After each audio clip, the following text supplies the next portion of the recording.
Hello viewers, welcome again to my channel. So in this video हम discuss करने वाले हैं एकेडमिक स्टूडेंट्स के लिए राइटिंग टास्क 1, जिससे आप 3 आउट ऑफ 3 बैंड्स बहुत ही ज्यादा इजीली स्कोर कर सकते हो। अगर आपको नहीं पता, task 1 is of 3 bands and task 2 is of 6 band, so task 1 is as important as task 2। So in this video we are going to discuss some dos and some don'ts in case of academic writing task 1.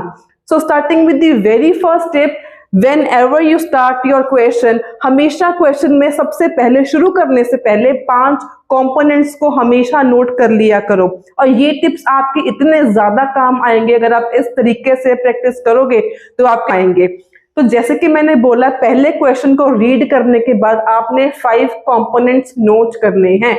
वो 5 components क्या है? पहली बात, country के names जो भी आपको given है, चाहे 1 कंट्री है, चाहे 3 है, चाहे 5 है, जितनी भी कंट्रीज हैं आपने सबके वो नेम्स जरूर नोट करके मार्क कर लेने हैं। नोट मत करो, सिर्फ मार्क करके रख लो। सेकंड हमारे पास आ गया people. Second component is people. अब पीपल का मतलब क्या हुआ? जैसे आपके पास फॉर एग्जांपल कंट्री का नेम आपके पास फ्रांस है, तो फ्रांस में रहने वाले लोगों को हम क्या बोलते हैं? फ्रेंच। अगर आपके पास यूएसए है, यूएसए में रहने वाले लोगों को हम बोलते हैं ब्रिटिशर्स। टर्की में रहने वाले टर्किश, स्पेन में रहने वाले Spanish. So these are called the people I say. ठीक है, तो इस तरीके से आपने कंट्री नोट कर लिया, पीपल नोट कर लिया। फिर ईयर, ईयर आपको हमेशा क्वेश्चन में गिवन होता ही है, तो आपने ईयर को भी नोट कर लेना है। उसके बाद आपने ध्यान रखना है क्वेश्चन किस बारे में है। फॉर एग्जांपल अगर मैं आपको बोलूं the amount of money, the amount of monthly expenditure spent on 5 consumer goods by different countries. ठीक है, तो मेन यहाँ पे क्वेश्चन क्या हो जाएगा? Monthly expenditure on different items, right. So आपका ये हो गया मेन क्वेश्चन।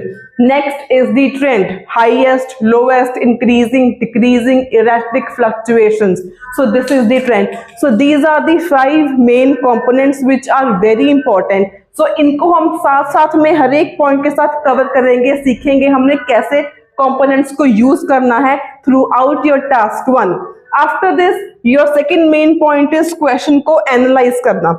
जब तक आप क्वेश्चन को सही ढंग से एनालाइज नहीं करोगे, आप ढंग से रिफ्रेश नहीं कर पाओगे, ढंग से ओवरऑल नहीं लिख पाओगे और ढंग से बीपीस भी नहीं लिख पाओगे।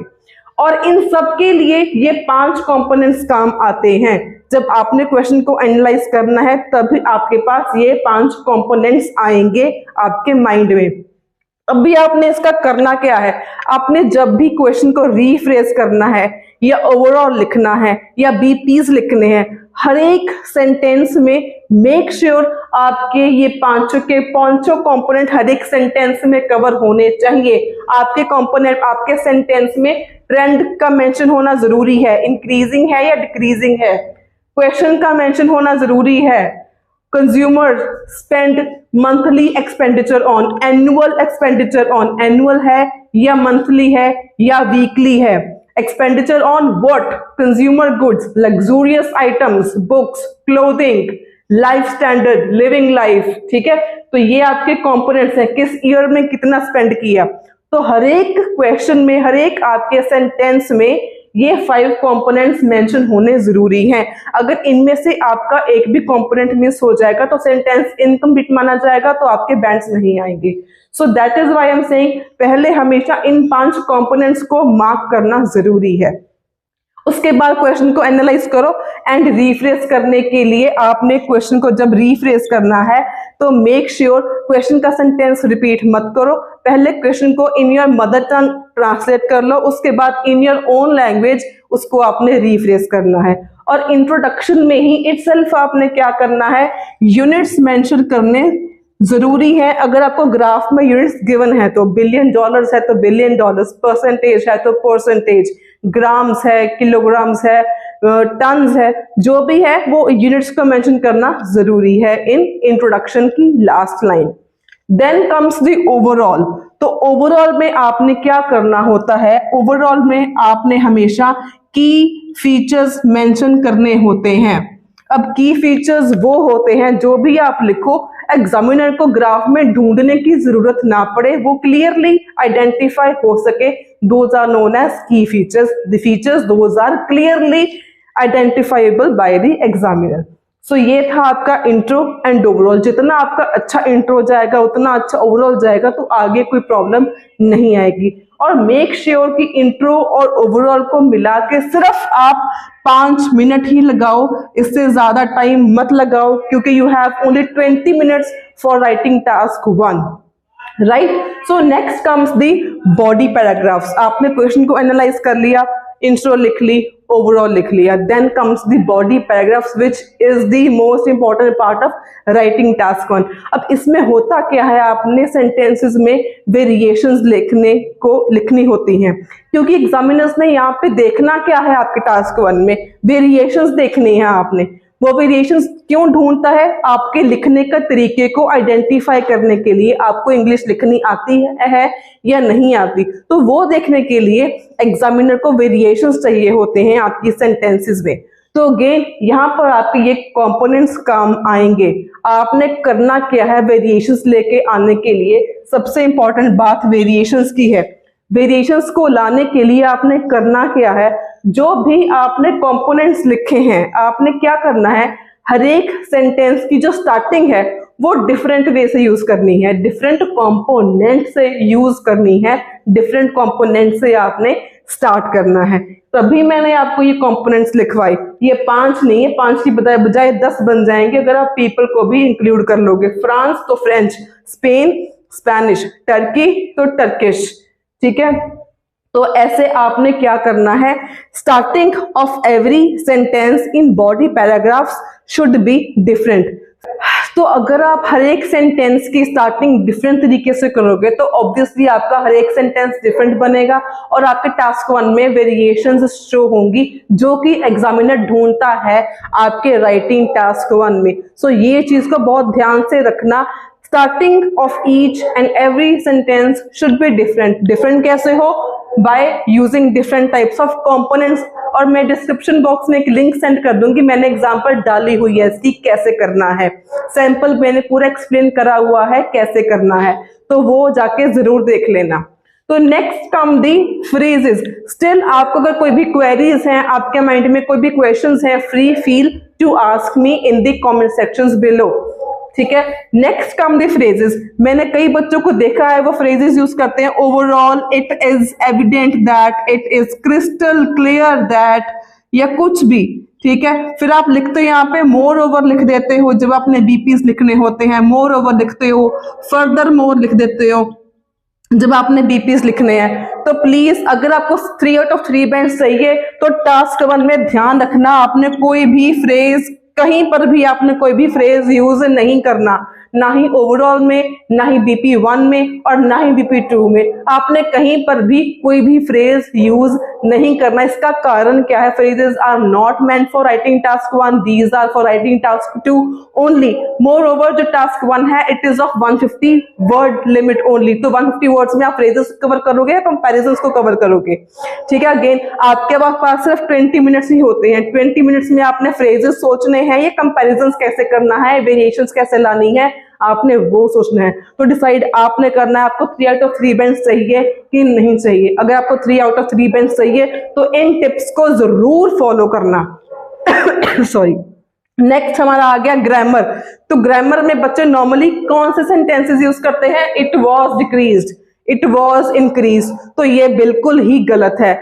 Everything depends on your sentence structures. अगर आपका सेंटेंस स्ट्रक्चर सही होगा, ग्रामर सही होगी, तो आपके कहीं पर भी बैंड्स माइनस नहीं होंगे, ठीक है। तो ये ग्रामर बिल्कुल गलत है। मेक श्योर कि आपके टास्क 1 में एग्जामिनर को कोई भी ग्रामेटिकल मिस्टेक ना मिले। अगर आपको फुल ऑन फुल स्कोर चाहिए तो आपकी ग्रामर एरर्स नहीं होनी चाहिए। अपनी ग्रामर अगर गलत है तो try to improve your grammar.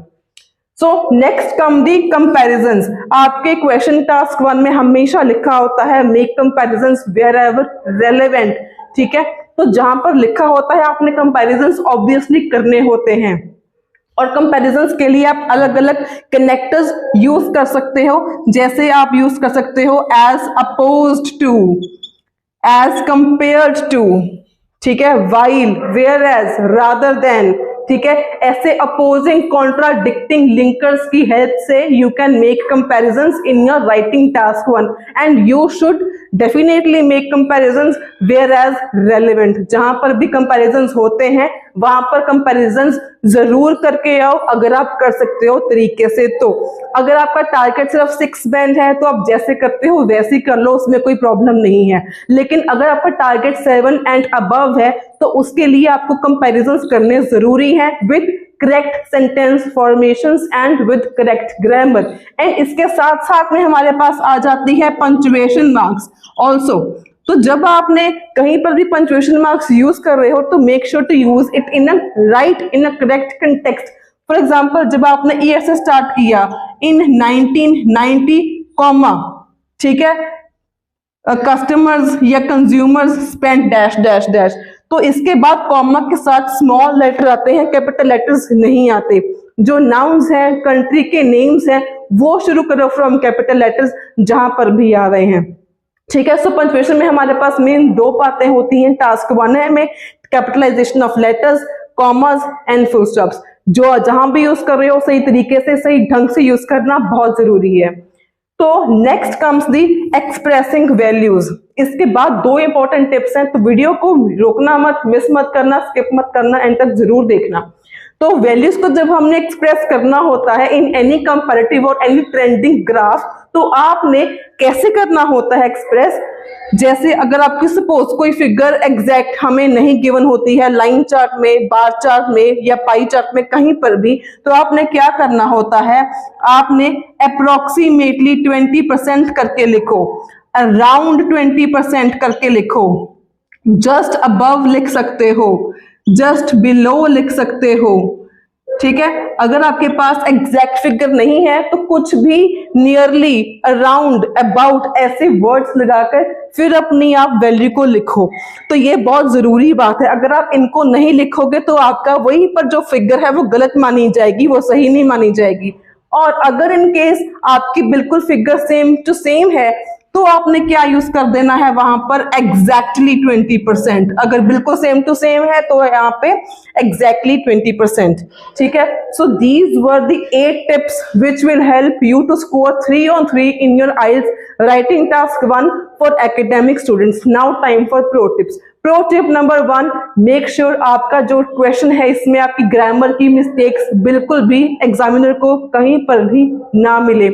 Second thing is make variations, add variations in your sentences. जब तक variations नहीं डालोगे वो impressive ही नहीं बनेगा, impressive ही नहीं बनेगा तो आपके bands obviously नहीं आएंगे। And last but not the least, check your writing task 1 before handing it over to the examiner. अपना task 1 खुद read करो, पंक्चुएशंस चेक कर लो, स्पेलिंग्स चेक कर लो, ग्रामर चेक कर लो, ठीक है। आपने अपनी मिस्टेक्स को खुद से फाइंड करना है और खुद की मिस्टेक्स को इम्प्रूव करना है। इससे क्या होगा, अगर आपके 5.5 आते हैं तो हो सकता है आपके 6.5 भी आ जाएं, अगर आपने खुद मिस्टेक्स निकालनी सीख ली हैं तो। सो अगर आपको ये वीडियो अच्छी लगी हो तो do like, share and subscribe my channel for more daily videos on IELTS। And lastly, अगर आपको कोई भी क्वेरी है for your 9th March IELTS exam and for 16th March IELTS exam, you can post your queries in the comment section below. I'll be more than happy to help you guys. If you need my guidance, my tips, my tricks, you can comment me. I'll be happy to help you. And